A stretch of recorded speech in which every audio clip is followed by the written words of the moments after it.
ತುಂಬಾ ಹೈಟು, ತುಂಬಾ ದಪ್ಪ ಶರೀರ ಇರುವಂತ ಉನ್ನತ ಪುರುಷರಿದ್ರು. ಅಲ್ಲೆಲ್ಲ ಅವ್ರ ಮುಂದೆ ನಾವು ಯಾವ ರೀತಿ ಕಾಣ್ತೀವಿ ಅಂತ, ಮಿಡತೆಗಳಂತೆ.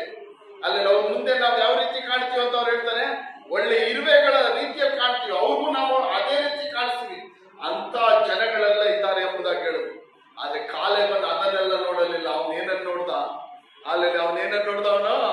ದೇವರು ನಮ್ಮ ಸಂಗಡ ಇದ್ದಾನೆ, ದೇವರ ವಾಗ್ದಾನವನ್ನು ನೋಡ್ದ. ಅಲ್ಲೆಲ್ಲೂಯ, ದೇವರ ವಾಕ್ಯ ಅವನಲ್ಲಿತ್ತು.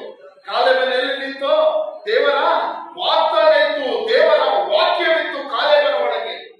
ಅವನು ಗೊತ್ತು, ನಮ್ಮ ಪಿತೃಗಳಾದ ಅಬ್ರಹಾಮನಿಗೆ, ಈಸಾಕನಿಗೆ, ಯಾಕೋಬನಿಗೆ ದೇವರು ಏನ್ ಮಾಡಿದ್ದಾರೆ?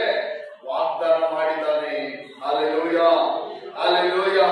ಈ ದೇಶವನ್ನು ನಿಮಗೆ ಸ್ವಂತವಾಗಿ ಕೊಡುತ್ತೀನಿ. ಅಲ್ಲೆಲ್ಲ ಈ ದೇಶದ ಜನಾಂಗಗಳನ್ನು ನಿಮಗೆ ಏನ್ ಮಾಡ್ತೀನಿ? ಅವರನ್ನು ನಿಮ್ಮ ಕರಗಳಿಗೆ ವಶಪಡಿಸಿಕೊಡುತ್ತೀನಿ, ಅವರು ನಿಮ್ಮ ಕೈ ವಶವಾಗುತ್ತಾರೆ ಎಂಬುದಾಗಿ ದೇವರ ಅಬ್ರಹಾಮನು, ಈಸಾಕನು, ಯಾಕೋಬನಿಗೆ ಮಾಡಿದಂತ ಆ ವಾಗ್ದಾನಗಳು, ಆ ವಾಕ್ಯಗಳು ಯಾರೊಳಗಿತ್ತು? ಕಾಲೇಬನ ಒಳಗಿತ್ತು. ಅಲ್ಲೆಲ್ಲ ಬೇರೆ 10 ಜನ ಒಳಗೆ ಏನಿರ್ಲಿಲ್ಲ? ವಾಕ್ಯ ಇರ್ಲಿಲ್ಲ. ಅಲ್ಲೆಲ್ಲ ಏನಿರ್ಲಿಲ್ಲ? ಅವ್ರು ಭಯ ಪಡೋಕೆ ಕಾರಣ ಏನು? ಆ ವಾಗ್ದಾನ ವಾಕ್ಯ ಅವ್ರಲ್ಲಿರ್ಲಿಲ್ಲ. ವಾಗ್ದಾನ ವಾಕ್ಯನ ನಂಬಲಿಲ್ಲ.